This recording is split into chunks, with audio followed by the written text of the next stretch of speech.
Welcome to your ultimate exam crash course on market equilibrium. I am so excited you're here. Today, we're going to strip away the academic fluff and zero in on exactly what you need to ace your test. If you've been staring at Chapter 5 of your textbook feeling just a little bit overwhelmed, well, don't worry. By the end of this explainer, you're going to feel incredibly confident. So let's dive right into it. Let's start with a real-world scenario just to grab your attention. Have you ever wondered why those sold-out concert tickets for your absolute favorite artist suddenly cost a massive fortune on resale sites? Well, that's not just bad luck. It actually perfectly illustrates the invisible hand of the market at work. When everyone wants something, but there literally isn't enough to go around, the market reacts. And that reaction is exactly what we're studying today. Here's your quick roadmap to mastering this topic today. We'll be covering 1. Finding the sweet spot. 2. Fixed firms and shifts. 3. Free entry and exit. 4. Key terms to remember. And 5. Exam recap and tips. You can mentally map this exact flow right to your syllabus. Section 1. Finding the sweet spot. Let's build the absolute foundation of this entire chapter. So, what exactly is a market equilibrium? Let's understand this simply. Imagine a graph where the demand curve from buyers and the supply curve from sellers cross perfectly. That intersection point is your sweet spot. Notice the equation on screen? QD stands for quantity demanded, and QS stands for quantity supplied. The P with the little star, that's our equilibrium price. Basically, when the amount people want to buy at that exact price perfectly matches the amount businesses want to sell, the market clears completely. No leftovers and no disappointed customers. Now, what's really interesting here is what happens when we're not at that sweet spot. If shoppers outnumber the sneakers available, that's excess demand. Think back to our concert tickets.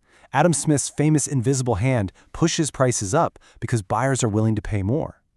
On the flip side, if sellers produce way too many sneakers and nobody is buying, well, that's excess supply.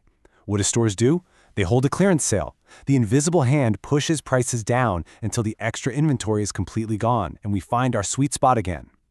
Moving right along to Section 2, Fixed Firms and Shifts. Let's see how the equilibrium changes. Let's see how this builds. We're going to look at what happens to that sweet spot when we assume the number of firms in the market is totally fixed. Nobody new can open a store and nobody can close one. Imagine this situation. Suddenly, a massive celebrity wears a certain style of jacket and everyone wants it. The demand curve shifts to the right. Because the number of factories is fixed, they can't just instantly build new ones. So what happens? Both the equilibrium quantity sold and the price increase. Visualize the demand curve sliding right on your graph. Notice how the price and quantity always move in the exact same direction as the demand shift. If demand shifts left, meaning people don't want the jacket anymore, both price and quantity go down. Conversely, what happens when the supply curve shifts? Let's say a brand new technology makes producing these jackets much cheaper. The supply curve shifts right. There are more jackets. So the equilibrium quantity increases, but to sell all those extra jackets, the price has to decrease. Here is the crucial exam point to remember. When supply shifts, the quantity moves with the shift, but the price moves in the opposite direction. Okay, take a screenshot or a photo of this table right now. Examiners absolutely love testing you on these simultaneous shifts.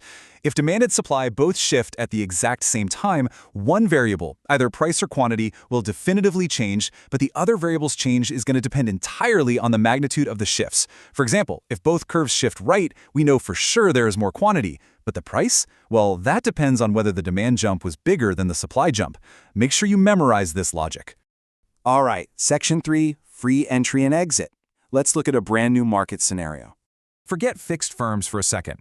What happens when new businesses can freely enter or exit the market whenever they want? This is a massive distinction for your exams. Under our old fixed system, price was just wherever the two lines crossed. But with free entry and exit, the dynamic completely changes. If businesses are making huge supernormal profits, new entrepreneurs are going to see that and rush in to start their own companies. This floods the market with supply, driving the price down. It only stops when nobody is making extra profit. Therefore, the equilibrium price gets locked exactly at the minimum average cost of production. P equals min AC, always. And this brilliantly illustrates a key exam concept. If demand spikes in this free entry market, the price doesn't budge at all, because remember, it's locked at that minimum average cost. Instead, new firms just rush in to supply more products to meet the new demand. So the number of firms changes and the quantity changes significantly, but the price stays completely flat. Remember, the impact of a demand shift on quantity is way more pronounced here compared to when the number of firms is fixed. You are doing great. Let's hit Section 4, Key Terms to Remember. Time for a quick flashcard review. Let's rapid fire through some essential vocabulary that you absolutely must have memorized for the short answer section of your test. First up, price ceiling. This is when the government steps in and says you cannot charge more than this specific amount. If they set this cap artificially low, meaning below our sweet spot equilibrium, what happens? Everybody's going to want to buy it because it's cheap, but producers won't want to make it. This directly causes a massive shortage, which in economics we call excess demand. On the flip side, we have a price floor. This is a legally established minimum price. If the government guarantees a price that is artificially high, so above the equilibrium, businesses will get super excited and produce way too much of the product. But consumers won't want to buy it at that high price. This creates a surplus or excess supply. Finally, marginal revenue product of labor. Please don't let this fancy term scare you. Marginal just means one additional. So this simply means the extra money a business makes by hiring exactly one more worker. The golden rule here? A business will keep hiring workers up to the exact point where the money the worker brings in perfectly matches the wage they have to pay them. Makes sense, right? And finally, Section 5. Exam recap and tips. Let's lock it all in. We've reached the final section. You have absorbed a lot of great information today, so let's lock it all in with a quick recap of the highest yield concepts for your revision. Read through these bullet points carefully. Remember the core mechanic? The invisible hand pushes prices up when there's excess demand and down when there's excess supply to find that perfect balance. Know the difference between fixed firms, where price moves around, and free entry, where price is rigidly locked to the minimum average cost. And absolutely don't forget how simultaneous shifts work. Now here is your ultimate #1 pro tip from me to you. Never, ever try to solve curve shift questions purely in your head during the stress of an exam. I mean it. Take 10 seconds to physically draw a little graph on the margin of your paper. Move the line left or right and physically look at where the new intersection is. It visually confirms if price and quantity go up or down, and it will absolutely save you from making silly mistakes.